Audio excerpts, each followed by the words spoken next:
Who knew movies like this could still be hits? Sinners is the new film from Ryan Coogler, starring Haley Steinfeld, Miles Catton, Michael B. Jordan, Jack O'Connell, and Michael B. Jordan. Set in the Deep South during the height of 1932 Jim Crow, this story follows twin brothers as the opening night of their new rural club is attacked by mysterious interlopers. This movie rocks.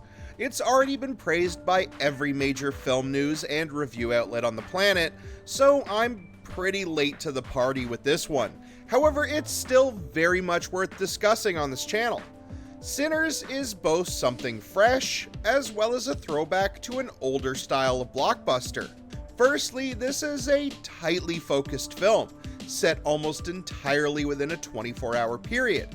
Hell, most of the movie takes place inside a single old wooden mill. The plot mostly stays with Sammy, played by Miles Catton. Sammy, or Preacher Boy as he is known locally, is a young man at a metaphorical crossroads. So appropriate considering how the birth of the blues is often mythologized as a deal with the devil. In fact, both the blues and the devil play a large part in Sinners, as does the idea of organized religion versus primal music. Sammy's father only sees the sin in blues and black celebration, while Sammy can glimpse the freedom it offers. At the start of Sinners, he is taken under the wings of his returning two cousins, known as the Smokestack Twins. They go by Smoke and Stack respectively. Twins being portrayed by a single actor is a long tradition in film. The technique of split-screen comping has been around since before sound. What makes it truly tricky isn't having the two interact directly, as well as the acting challenge of crafting two distinct characters. On the first matter, Sinners is technically flawless. When we first see the Smokestack Twins, they are standing next to each other passing a rolled cigarette back and forth. Not only does this opening shot show that Sinners has no fear of these two crossing the middle line, it's also character building. Stack is more detail-minded, rolling a perfect cigarette for his brother. It also shows the codependency of the two, and how joined in purpose they are. Throughout the film, Smoke and Stack hug, tussle, pass items back and forth, and interact without any hint of constraint. There's a lawnmower going this entire time. This is what happens when I try to record. I get lawnmowers going constantly outside, because, like, fuck me, right? Fuck what I have to say. The film utilized a new camera system to capture dual angles of Michael B. Jordan, so his face could be more easily masked onto his double. It's near flawless, with only some telltale shadows giving up the game at points. The other side is the performance, and once again, Jordan excels. The dynamic between Smoke and Stack accomplishes a delicate balance. Smoke is quicker to anger, faster to violence, and less outwardly vulnerable. It's informed by both the loss of a child in a briefly explored backstory, and in the need to protect his brother. Stack, on the other hand, is a far smoother operator. He is the one talking business when it comes to buying an old mill from a good old boy.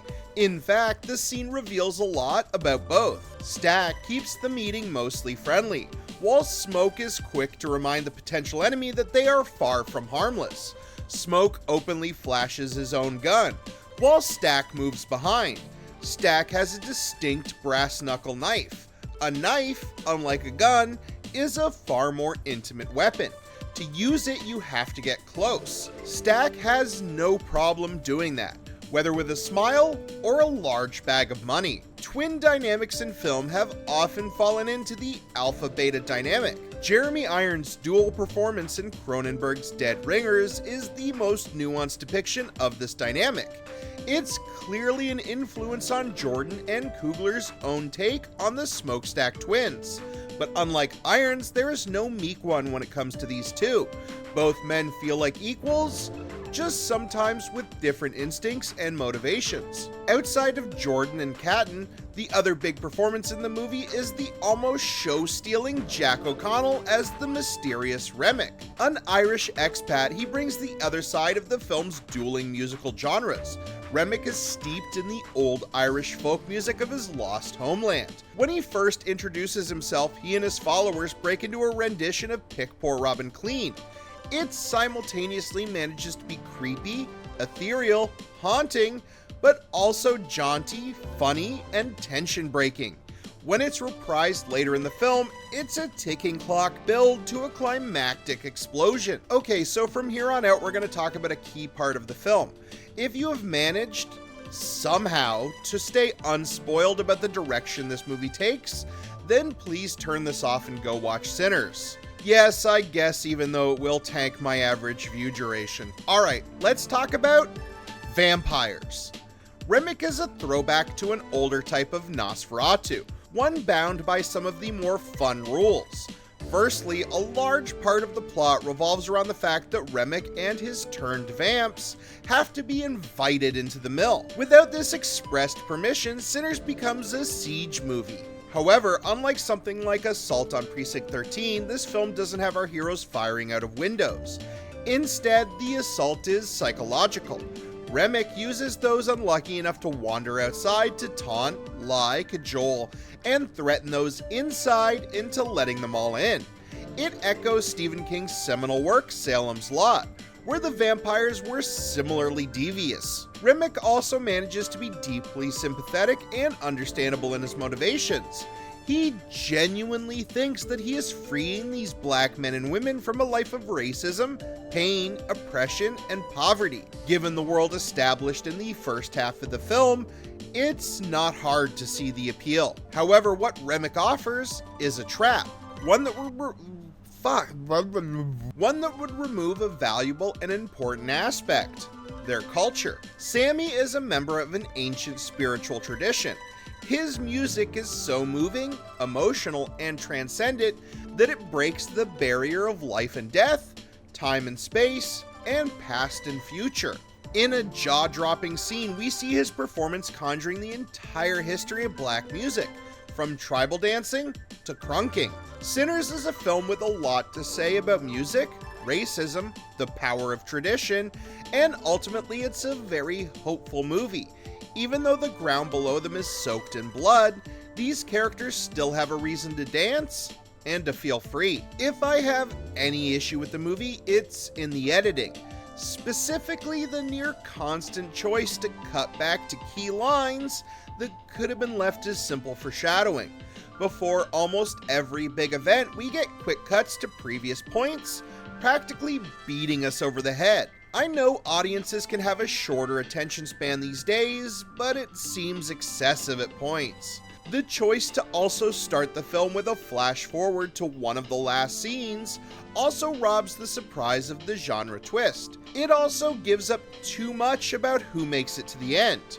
I feel like it was a studio note, wanting to grab the audience's attention before we settle into an hour of story about two guys starting a bar. Overall, that's a tiny problem in an otherwise great movie. Alright everybody, thank you so much for watching this review. I hope you all go out and see Sinners, or rent it, or buy it. It's coming out on 4K, I think today or tomorrow. From everything I've read about the film's production, it seems like Coogler landed himself an absolute sweetheart of a deal, and then they had to film the movie as fast as possible before the studio realized their mistake. They even apparently used the costumes that were made originally for the new Blade movie, which has probably been cancelled. Honestly though, trading that black-led vampire movie for this one seems like a better deal for us all. Alright everybody, thank you so much for watching. Remember, stay safe and be who you are.